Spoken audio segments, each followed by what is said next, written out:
انسان کو جنت میں پیدا نہیں کیا اللہ نے، جنت میں بھیجا، مگر عورت کو اللہ نے پیدا ہی جنت میں کیا۔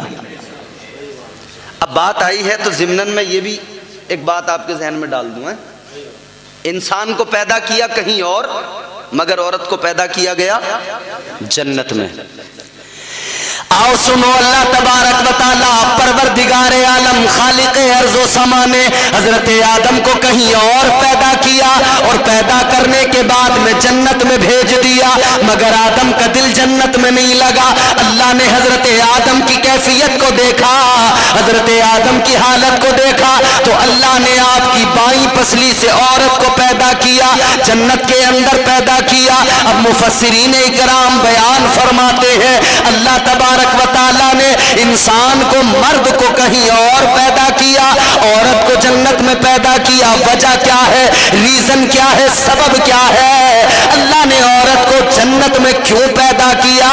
اب غور کرو میرے عزیزو، مفسرین اکرام فرماتے ہیں، ہمارے علماء فرماتے ہیں کئی وجہ ہیں اللہ نے عورت کو جنت میں پیدا کیا۔ اس کی وجوہات ہیں، 3 وجہ ہمارے علماء نے بیان فرمائی۔ پہلی وجہ کیا ہے؟ ہمارے علماء فرماتے ہیں، مفسرین فرماتے ہیں اللہ نے عورت کو جنت میں بنایا، اس لیے بنایا کہ جب آنکھ کھلے عورت کی تو سب سے پہلے اسے جنت دکھائی دے، جنت نظر آئے۔ عورت کی آنکھ کھلے وہ جنت کی بہاروں کو دیکھ لے، اس کی آنکھ کھلے وہ جنت کے نظاروں کو دیکھ لے، عورت کی آنکھ کھلے وہ جنت کی دریاؤں کو دیکھ لے، جنت کی رانائیاں دیکھ لے، جنت کی رنگینیاں دیکھ لے، جنت کا حسن دیکھ لے، جنت کی خوبصورتی دیکھ لے۔ اللہ تبارک و تعالیٰ نے عورت کو جنت میں پیدا کر کے مزاج دیا، اے عورت سن لے، تجھے جنت میں پیدا کیا،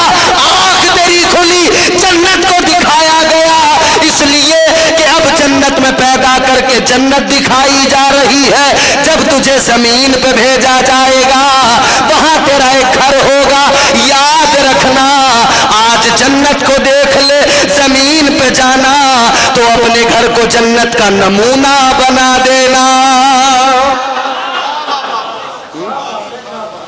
زمین پہ جانا تو اپنے گھر کو جنت کا نمونہ بنا دینا۔ اللہ نے عورت کو فطری طور پہ اس کی خمیر میں یہ چیز ڈالی کہ تو دنیا میں جائے نا تو اپنے گھر کو اتنا خوبصورت بنانا، اتنا حسین بنانا کہ تیرا گھر مثل جنت نظر آئے۔ اللہ نے تو مزاج دیا کہ جنت کا نمونہ بنا دینا، مگر بدقسمتی ہے کہ آج گھروں کو کچھ اور ہی بنا دیا گیا۔ ایک وجہ، دوسری سنیے، اللہ تبارک و تعالیٰ نے عورت کو جنت میں پیدا کیا، دوسری وجہ ہمارے علماء نے بیان کی کس لیے پیدا کیا۔ دوسری وجہ یہ ہے جنت کے اندر اللہ تبارک و تعالیٰ نے حوروں کو پیدا کیا ہے۔ حوروں کا تذکرہ سنا ہے، حوریں جنت میں موجود ہیں، اور حوروں کی خوبصورتی یہ ہے، حضور فرماتے ہیں اللہ نے حوروں کو وہ حسن عطا کیا ہے، اگر کوئی جنت کی حور اپنی ایک انگلی ذرا سی دنیا میں زمین پہ ظاہر کر دے تو یہ جو سورج کی روشنی ہے یہ پھیکی پڑ جائے، یہ جو چاند کی چاندنی ہے یہ پھیکی پڑ جائے۔ یہ حسن ہے جنت کی حور کا، بڑی خوبصورت ہیں جنت کی حوریں۔ تو اللہ نے عورت کو جنت میں پیدا کیا، جنت میں حوریں بھی موجود ہیں، مزاج دیا اللہ نے عورت کو، اللہ نے عورت کو مزاج دیا، جنت میں پیدا کیا جا رہا ہے۔ حوروں کو دیکھ لے، جنت کی حوروں کا رہنا سہنا دیکھ لے، ان کا بننا سنورنا دیکھ لے، ان کا سجنا سنورنا دیکھ لے، اس لیے کہ تجھے دنیا میں جانا ہے، تجھے زمین پہ جانا ہے۔ ان کا حسن دیکھ لے، ان کا رہنے کا سلیقہ دیکھ لے، ان کا رہنے کا ڈھنگ دیکھ لے، ان کی زندگی کو دیکھ لے، ان کے حسن کو دیکھ لے، بناؤ سنگار کو دیکھ لے۔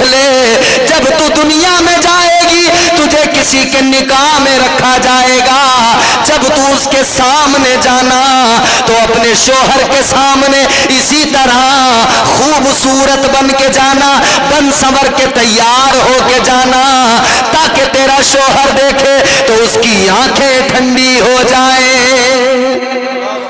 یہ دوسرا ریزن.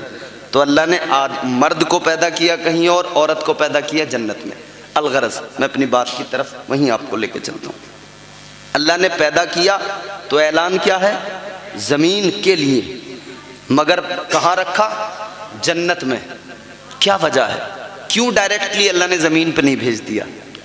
اس میں بھی بہت ساری وجوہات ہیں.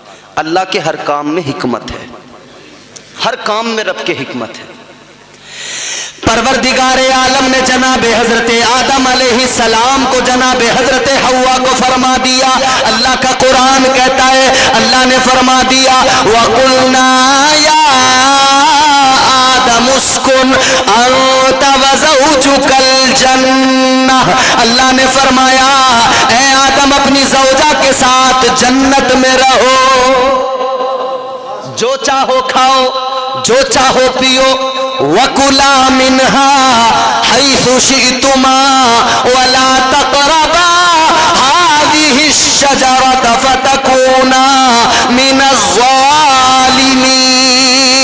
اللہ نے فرمایا جنت میں جاؤ، جنت میں رہو، جو چاہو وہ کھاؤ، جیسے چاہو گزارو، مگر اتنا یاد رہے ایک شجر ہے جسے شجر ممنوعہ کہا گیا ہے، اس کے قریب نہ جانا، اس کے پھل کو نہ کھانا. اگر اس کو کھا لیا اللہ کا قرآن کہتا ہے فَتَكُونَا مِنَ الظَّالِمِينَ. اگر اسے کھا لیا تو یاد رکھنا شمار تمہارا ظالموں میں ہو جائے گا. اللہ نے جنت میں رکھ دیا. مگر پھر وہی بات میں آپ سے کہوں گا، جنت میں رکھ دیا لیکن اعلان تو یہ تھا نا کہ زمین کے لیے بنایا ہے، تو جنت میں کیوں رکھا؟ اب ہمارے علماء بیان فرماتے، مفسرین بیان فرماتے کہ اس کی ایک وجہ یہ بھی ہے اللہ تعالیٰ نے انسان کو پیدا کیا، پیدا تو اسی لیے کیا کہ اللہ کا اعلان ہے منہا خلقناکم، اسی زمین سے پیدا کیا جا رہا ہے. اور دوسری آیت اگلا ٹکڑا اس آیت کا وَفِيهَا نُعِيدُكُمْ، اسی میں ملایا جائے گا. مگر اس درمیان جو وقت گزرے گا پیدا ہونے کے بعد سے لے کر اسی مٹی میں واپس ملنے تک کا جو وقت گزرے گا یہی زندگی کا سفر کہلاتا ہے، یہی زندگی کا سفر ہے. اس زندگی کے سفر میں جب تم رہو گے تو اللہ نے پہلے جنت میں رکھا، جنت کو دکھایا، جنت کے نظارے دکھائے، جنت کے پھل دکھائے، جنت کی نہریں دکھائی، جنت کے میوے دکھائے، جنت کے میوے کھلائے. اللہ نے ساری رعنائیاں دکھائی اور یہ مزاج دیا اے انسان جا تو رہا ہے زمین پر، ایک تھوڑا سا وقت تجھے گزارنا ہے لیکن اتنا یاد رکھ لے تیرا اصل ٹھکانہ یہی جنت ہے، وہاں تھوڑی سی گزارے گا باقی زندگی یہی گزارے گا. آج تجھے جنت کے اندر جنت کے نظاروں کو دکھایا گیا، جا زمین پہ جانا اور جانے کے بعد میں اس جنت کو بھول نہ جانا، اس جنت کو یاد رکھنا، وہ سفر ایسے کرنا، زندگی ایسے گزارنا کہ جب تو واپس آئے تو تیرا ٹھکانہ صرف جنت ہو، کہیں اور تیرا ٹھکانہ نہ ہو. اسے یاد رکھنا، یہی جنت تیرا ٹھکانہ بنے. دوسری وجہ بھی سنیں، اللہ نے پیدا کیا جنت میں رکھا. دوسری وجہ کیا ہے؟ پروردگار عالم نے دوسری وجہ بھی مفسرین فرماتے دوسرا یہ اللہ کے ہر کام میں حکمت. دوسری حکمت یہ ہے کہ اللہ نے حضرت آدم کو جنت میں رکھا تو یہ بھی فرمایا کہ شجر ممنوعہ کے قریب نہ جانا. ایک درخت ہے اس کا پھل نہیں کھانا. وہ کیا ہے؟ 3 قول ہیں علماء کے. بعض علماء فرماتے ہیں کہ وہ گیہوں کا دانہ ہے، گیہوں کا درخت ہے، گیہوں کا پھل ہے جسے کھانے سے منع کیا گیا. اچھا جو گیہوں آج ہمارے سامنے ہے یہ چھوٹا سا دانہ ہوتا ہے نا گیہوں کا، یہ گیہوں نہیں، اس وقت کا گیہوں الگ تھا، وہ بڑا دانہ تھا. فرماتے ہیں مفسرین کہ وہ گیہوں اس وقت کا جو تھا نا تقریباً تربوز کے برابر تھا. گیہوں کے دانے میں ایک لکیر نظر آتی ہے نا بیچ میں، وہ لکیر کیا ہے؟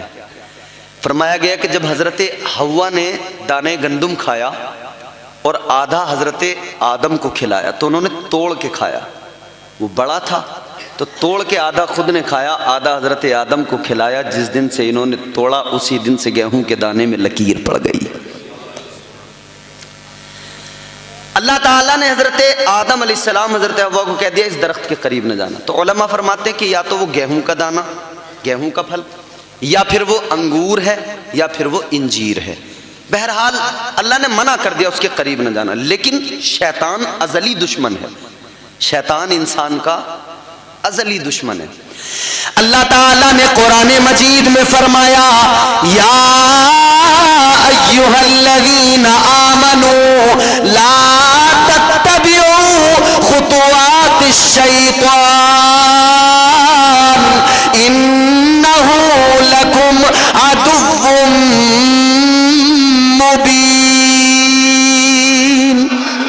اللہ نے فرمایا اے ایمان والو شیطان کی اتباع نہ کرو، شیطان کے بہکاوے میں نہ آؤ، شیطان کے پیچھے نہ چلو، یاد رکھو یہ شیطان تمہارا کھلا دشمن ہے، شیطان ازلی دشمن ہے، شیطان اس وقت سے دشمن ہے جب آدم کو بنایا گیا، پہلے بشر کو بنایا گیا، تمہارے میرے باپ کو بنایا گیا، نسل انسانی کے باپ کو بنایا گیا، آدم بنے، آدم کو سجدہ کرنے کا اللہ نے فرشتوں کو حکم دیا۔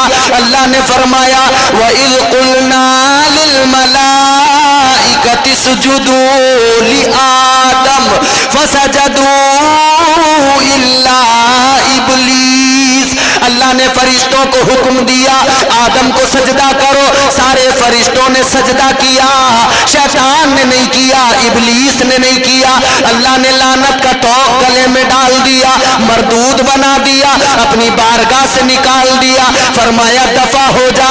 اب یہ بن گیا دشمن حضرت آدم کا، کہنے لگا مولا میں آدم کا دشمن ہوں، آدمیت کا دشمن ہوں، میں انسان کا دشمن ہوں، اور مولا تجھ سے میری گزارش ہے یا اللہ تجھ سے ایک معروضہ ہے۔ اللہ نے فرمایا بول کیا کہنا چاہتا ہے؟ لعنت کا توق گلے میں پڑ گیا، ابلیس بن گیا، لیکن اللہ سے مانگ رہا ہے۔